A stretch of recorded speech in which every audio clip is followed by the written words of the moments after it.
In Greenbelt, one team is jumping between performance and sport, while redefining what it means to learn the ropes. Single rope, individual speed. Jumpers ready, set, go. The Greenbelt City Stars, a jump rope team sponsored by the city that has performed at the DC Roller Derby, Washington Wizards halftime show, and even on Nickelodeon with First Lady Michelle Obama, has been competing in Double Dutch for more than 20 years.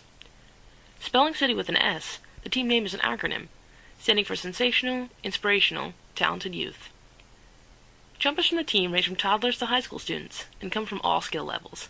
As jumpers advance in skill and speed, they are given different types of handles and ropes, beaded, plastic, and wire, and a different shirt, replacing the blue tee for beginners, with the red shirt that designates intermediate-level jumpers.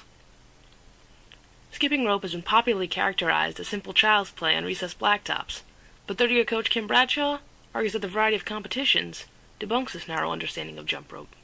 People think it's kind of a playground sport, but it's not. Because you're doing one rope jumping, which is a single rope, and double dutch, and long rope, which is a long single rope, and a Chinese wheel. So there's a whole lot of elements that people have to learn. Chanel Foster, a 13-year-old stars jumper who's performed on Good Morning America, explained that the misconception is that jump rope is about jumping, but the art of skipping rope actually starts with turning. If the turning's not right, then you can't jump. For 15-year-old jumper Daisha Gray, techniques and freestyle tricks have been easy, but committing performance routines to memory, like an actor does a screenplay, has been more difficult. The most challenging part is remembering the routines and the positions where you have to move, and a lot of exercise. A lot of exercising may be an understatement.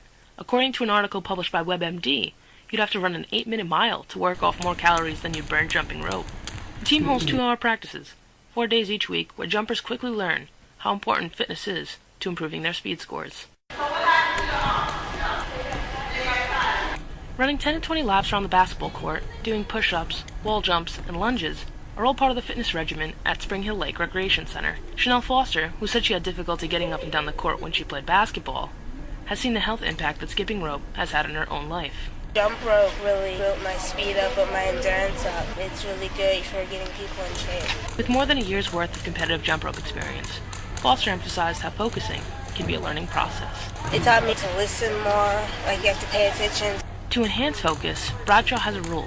Jumpers must sit up with their legs crossed when counting their teammates' footsteps to measure speed under timed conditions. It's concentration. You're lounging and you're laying back. You're not really focusing. You're kind of just relaxing. Inspiring kids to be fit is the team's tagline, but it's also the biggest challenge, according to the coach. Some jumpers admit they wouldn't be exercising if not for their affiliation with the team. Gray joked that she'd probably be 40 pounds heavier if not for jump rope.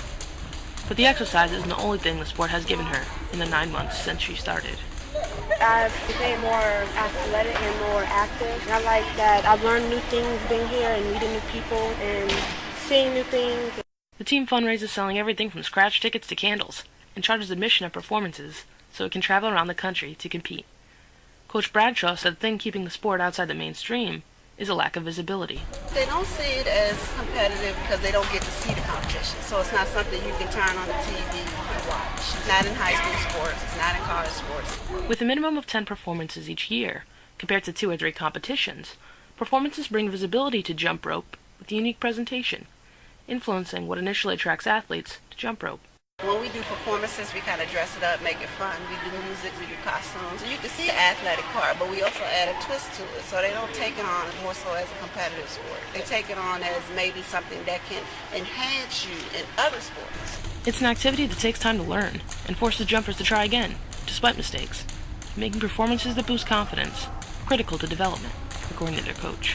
You have hundreds of people cheering for you, so your self-esteem really goes up. And then they start to become athletically confident, where they start to realize they're really in good shape. I can do push-ups, I can run 20 laps, I can jump rope for 10 minutes when most people can't jump for 30 seconds. So they start to gain a self-esteem. Jumpers speak in front of hundreds of people during performances where they show off the skills they've learned. But as Foster explains, jump rope is about a personal growth that is deeper than athletic coordination. It helps you to calm down and to really become yourself. In Greenbelt, I'm Kayla Faria, and that's the Friday Night Slice.